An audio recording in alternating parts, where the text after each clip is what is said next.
நாட்டுச்சாளம் செய்திகள் வாசிப்பது வாசுகி தாமோதரன்.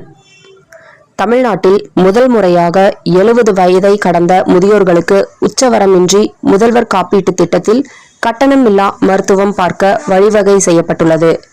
இதில் 38 லட்சம் முதியோர் பயன்பெறுவர். இதன் மூலம் முதலமைச்சரின் முதியோர் காப்பீட்டு திட்டம் செயல்படுத்தப்படும் என அறிவிப்பு. கோவையில் செம்மொழி பூங்காவில் பணி செய்து வரும் ஊழியர்களுக்கு 2 மாதங்களாக ஊதியம் வழங்கப்படவில்லை. பணி செய்து பசித்து தவிக்கும் நிலை என ஊதியம் வழங்கப்படாததை கண்டித்து ஊழியர்கள் திடீர் தர்ணா. கோவை மாநகராட்சி தெற்கு மண்டலம் 97வது வார்டு பில் கலெக்டர் யமுனா தேவி 40,000 ரூபாய் லஞ்சம் வாங்கிய போது கைது செய்யப்பட்டார்.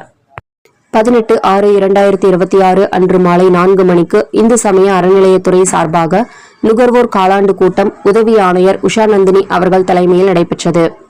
அதில் கோவை மாவட்ட முகவரி பட்டியலில் உள்ள நுகர்வோர் அமைப்பு பிரதிநிதிகள் பலரும் கலந்து கொண்டனர். அதில் தன்னார்வ நுகர்வோர் உரிமை பாதுகாப்பு நல மையத்தின் மாநில செயலாளர் உசேன் மற்றும் மாநில பொருளாளர் PS சுரேஷ் இருவரும் கலந்து கொண்டனர். பேரூர், மருதமலை, காரமடை, மேட்டுப்பாளையம், வனபத்ரகாளியம்மன் கோவில், பொள்ளாச்சி, மாசாணியம்மன் கோவில் போன்ற பல்வேறு கோவில்களில் பக்தர்களுக்கு ஏற்படும் பல்வேறு பிரச்சினை குறித்து விவாதிக்கப்பட்டது. மேலும் பேரூர் நொய்யல் ஆற்று பகுதியில் நல்லறம் அறக்கட்டளை மூலம் பராமரிக்கப்பட்டு வரும் தர்ப்பண மண்டபத்தில் தர்ப்பணம் திதி செய்ய வரும் நபர்களிடம் கட்டணம் வசூலிப்பது அதிகம் என பொதுமக்களின் கருத்தாக உள்ளது.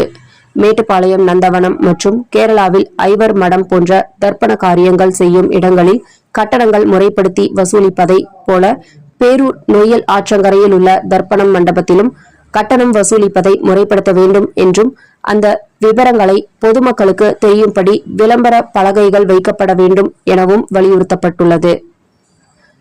அதன் மீது உரிய நடவடிக்கை எடுப்பதாக அதிகாரிகள் உறுதியளித்தனர். மாதம் தவறாமல் வெளிவரும் நாட்டுப்பற்றாளன் பத்திரிகையின் செய்தியாளராக பணிபுரிய விருப்பம் உள்ளவர்கள் கீழே உள்ள நிர்வாக அலைபேசி எண்களில் தொடர்பு கொள்ளலாம்.